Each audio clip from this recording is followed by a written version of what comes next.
ನಮಸ್ಕಾರ.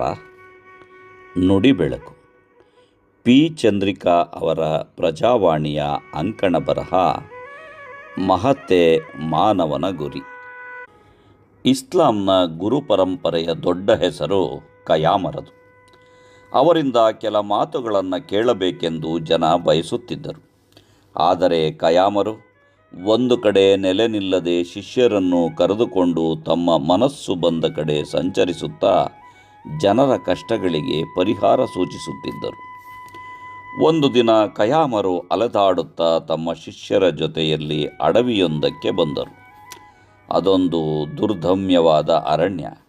ಹಾವು ಮುಂಗಸಿಗಳಿಂದ ಹಿಡಿದು ಹುಲಿ ಸಿಂಹದವರೆಗೆ ಎಲ್ಲ ಪ್ರಾಣಿಗಳು ಅಲ್ಲಿ ವಾಸವಾಗಿದ್ದವು. ಹೀಗೆ ನಡೆಯುತ್ತಾ ಬರುವಾಗ ಪ್ರಾರ್ಥನೆಯ ಹೊತ್ತು ಸಮೀಪಿಸಿತು. ನಾಡಾದರೇನು, ಕಾಡಾದರೇನು, ನಮ್ಮನ್ನು ಹೀಗೆ ಸೃಷ್ಟಿಸಿರುವ ಭಗವಂತನಿಗೆ ಕೃತಜ್ಞಾಪೂರ್ವಕವಾಗಿ ಪ್ರಾರ್ಥನೆಯನ್ನು ಸಲ್ಲಿಸಬೇಕಲ್ಲವೇ? ಗುರುಗಳ ಆದೇಶದ ಮೇರೆಗೆ ಅವರ ಜೊತೆ ಶಿಷ್ಯರು ಕಾಡಿನ ಮಧ್ಯದಲ್ಲಿ ಪ್ರಾರ್ಥನೆಗೆ ಕುಳಿತರು. ಹೀಗೆ ಪ್ರಾರ್ಥಿಸುತ್ತಿರುವಾಗ ಶಿಷ್ಯರಿಗೆ ಸ್ವಲ್ಪ ದೂರದಲ್ಲೇ ಸಿಂಹದ ಗರ್ಜನೆ ಕೇಳಿತು. ಅದನ್ನು ಕೇಳಿದ ತಕ್ಷಣ ಅವರೆಲ್ಲರೂ ತಮ್ಮ ತಮ್ಮ ಜೀವವನ್ನು ಉಳಿಸಿಕೊಳ್ಳಲು ದಿಕ್ಕಾಪಾಲಾಗಿ ಓಡಿದರು. ಕೆಲವರು ಮರವನ್ನೇರಿದರು, ಕೆಲವರು ಗುಡ್ಡಗಳನ್ನೇರಿದರು. ಕಯಾಮರು ಮಾತ್ರ ಇದ್ಯಾವುದರ ಪರುವೆಯೂ ಇಲ್ಲದೆ ಪ್ರಾರ್ಥನೆಯಲ್ಲಿ ಲೀನವಾಗಿದ್ದರು. ನೋಡುತ್ತಿದ್ದಂತೆ ಸಿಂಹ ಅದೇ ದಾರಿಯಲ್ಲಿ ಗಂಭೀರವಾಗಿ ನಡೆಯುತ್ತಾ ಬಂದಿತು. ಅದರ ಹೊಟ್ಟೆ ತುಂಬಿದ್ದರಿಂದಲೋ ಏನೋ ಕಯಾಮರನ್ನು ನೋಡಿಯೂ ನೋಡದಂತೆ ಹೊರಟು ಹೋಯಿತು. ಅದು ಹೋದ ಮೇಲೆ ಶಿಷ್ಯರೆಲ್ಲರೂ ಗುರುಗಳ ಬಳಿ ಬಂದರು. ಕಯಾಮರಿಗೆ ತಮ್ಮ ಬಳಿ ಸಿಂಹವೊಂದು ಹೋದದ್ದರಿಂದ ಶಿಷ್ಯರು ಪ್ರಾರ್ಥನೆ ಮಾಡಿಲ್ಲ ಎನ್ನುವುದರ ಅರಿವೇ ಇರಲಿಲ್ಲ. ತಮ್ಮ ಪಯಣವನ್ನು ಕಯಾಮರು ಮುಂದುವರಿಸಿದರು. ಸ್ವಲ್ಪ ದೂರವಷ್ಟೇ ದಟ್ಟ ಅಡವಿಯಲ್ಲಿ ಸೊಳ್ಳೆಗಳು ಕಚ್ಚತೊಡಗಿದವು. ಕಯಾಮರು ಅಯ್ಯೋ ಅಯ್ಯೋ ಎನ್ನತೊಡಗಿದರು. ಶಿಷ್ಯರಿಗೆ ಅಚ್ಚರಿ.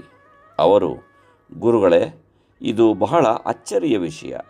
ನೀವು ಪ್ರಾರ್ಥನೆಯಲ್ಲಿದ್ದಾಗ ಸಿಂಹವು ನಿಮ್ಮ ಬಳಿ ಹಾದು ಹೋದರೂ ನಿಮಗೆ ಅದರ ಅರಿವಾಗಲಿಲ್ಲ.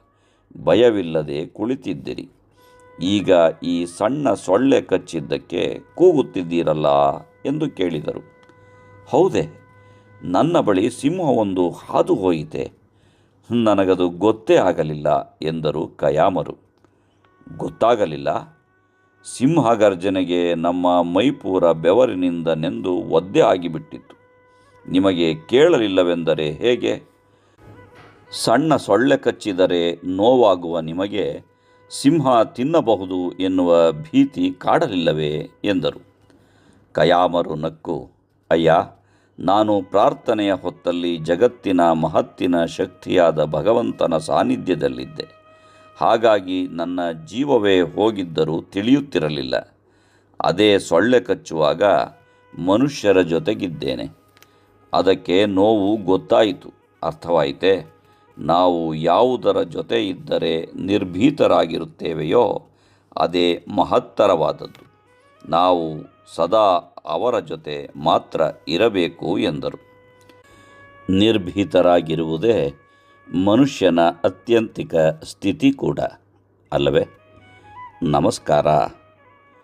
ಧನ್ಯವಾದಗಳು.